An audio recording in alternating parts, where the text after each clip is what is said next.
Hello and welcome back to my channel. My name is Puneet Pradhan और मैं दिलाता हूं आपको टॉप-नॉच मकान।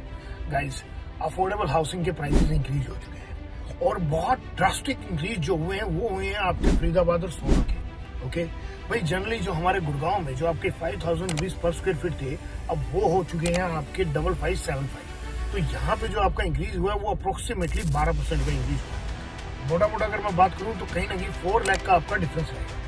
भाई उसका तो मुझे पता नहीं, क्योंकि गुड़गांव में अब अफोर्डेबल रिगार्डलेस ये 5575 इन्होंने प्राइस कर दिया, चाहे इसको 6000 कर दिया, चाहे इसको 7000 कर दे, तो भी आने कहीं ना कहीं बड़े मुश्किल से लग रहे हैं। हो सकता है एक आधे जो अफोर्डेबल है उसका एक्सटेंशन आए।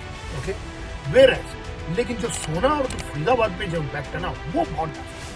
क्योंकि अगर मैं यहाँ पे बात करूँ तो यहाँ पे आपका जो प्राइस रहेगा वो रहेगा आपका 5450, अप्रोक्सीमेटली गुड़गांव के सिमिलर ही प्राइस होगा। तो यहाँ पे जो इंक्रीज हुआ है वो अप्रोक्सीमेटली आपका 20% के आसपास इंक्रीज हुआ है। तो आने वाले हैं कई अफोर्डेबल जो आपके सोना में भी आएंगे, फरीदाबाद में भी आएंगे, पलवल में भी आएंगे। तो वहां पे जो इम्पैक्ट है वो बहुत ज्यादा रहने वाला है। भाई आपको पता है कि सेक्टर 7 या सेक्टर 12 सोना में भी वहां पे आपका ROF और मेरे ख्याल से एक क्या कहते हैं याशिका का आने वाला है। ओके, और उनके प्राइजेस भी अब मोटा आप ये मान के चलिए लगभग गुड़गांव के सिमिलर ही प्राइस रहेंगे। नाउ अब जो सबसे मेजर चीज आती है ना वो क्या है, वो ये है कि आप लोगों ने जो नवारा नक्षत्र में अप्लाई कर रखा है और या फिर जो आपने याशिका में अप्लाई कर रखा है उनके प्राइसिंग का क्या होगा। So guys, let me tell you very very clearly कि इनके प्राइसेस भी आपके इंक्रीज होंगे। ओके भाई, जो प्रॉपर स्टेटमेंट आई ना उस स्टेटमेंट में ये लिखा है कि जिनको अभी तक अलॉटमेंट नहीं दिया गया, ऐसा ही इफ आई रिमेम्बर 2022 या 23 की बात है जब प्राइसेस आपके 4500 से 5000 इंक्रीज कर दिए थे। और एक पर्टिकुलर कंपनी का आई गेस MRG था, तो MRG का अभी है ना ड्रा नहीं हुआ था। तो बिकॉज ड्रा नहीं हुआ था तो उन्होंने भी क्या किया था, आपके जो इन्फ्लेटेड प्राइस थे या फिर जो प्राइस इंक्रीज हुए थे वो प्राइस उनके एप्लीकेबल हुए थे। सो अगर आपका बेसिकली नवारा नक्षत्र में या फिर आपका सो कोल्ड याशिका में कहीं निकलता है तो आपको ये साइकोलॉजिकली मान के चलना पड़ेगा कि जो प्राइसेस है ना वो जो अब नए गवर्नमेंट ने डिसाइड किए वो है।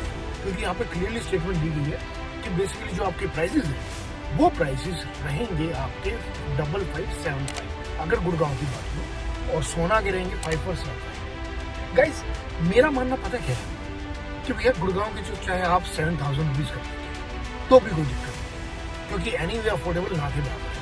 हाँ, सोना का मुझे लग रहा है कि यार सोना का बिल्कुल जायज सा प्राइस इन्होंने कर दिया है 5450, क्योंकि यार एनीवे सोना की जो प्राइसिंग है ना, अगर मैं बात करूं टिपिकल जैसे आपका सिग्नेचर सरीना है वहाँ पे सेक्टर 36 में, या फिर आपका सेक्टर 4-5 गंगा में भी है। ओके, या वहाँ पे भी प्राइसेस आपके बहुत जायज हो चुके हैं। सो इन ए वे आई फील लाइक कि सोना के प्राइस इंक्रीज करके वेल एंड गुड, लेकिन अगर हम गुड़गांव के इंक्रीज करते 6 या 7000 तो कहीं ना कहीं हम एक उम्मीद कर सकते थे कि क्या पता कोई दूसरा अफोर्डेबल आ पाए। सो मुझे नहीं लग रहा कि गुड़गांव की जो अफोर्डेबल हाउसिंग है उसमें कोई मेजर फर्क आएगा, तो हार्डली कोई यहाँ पे आएगा। लेकिन सोना वाले जो अफोर्डेबल जिन्होंने अभी आने वाले थे या आने के लिए भी ट्राई कर रहे थे, तो उनके लिए बहुत सही रहेगा कि सोना में आपके अफोर्डेबल आ सकते हैं। सो गाइस, जुड़े रहिए मेरे चैनल के साथ। रिमेंबर माय नेम, मेरा नाम है पुनीत प्रधान। मैं दिलाता हूँ आपको टॉप-नॉच मकान, इसलिए मेरे चैनल को जरूर से जरूर सब्सक्राइब करिए और जितने लोगों के साथ ये वीडियो शेयर कर सकते हैं उनके साथ शेयर करिए। एंड आल्सो आपका क्या ओपिनियन है इस पर्टिकुलर न्यूज को लेकर। Thank you so much.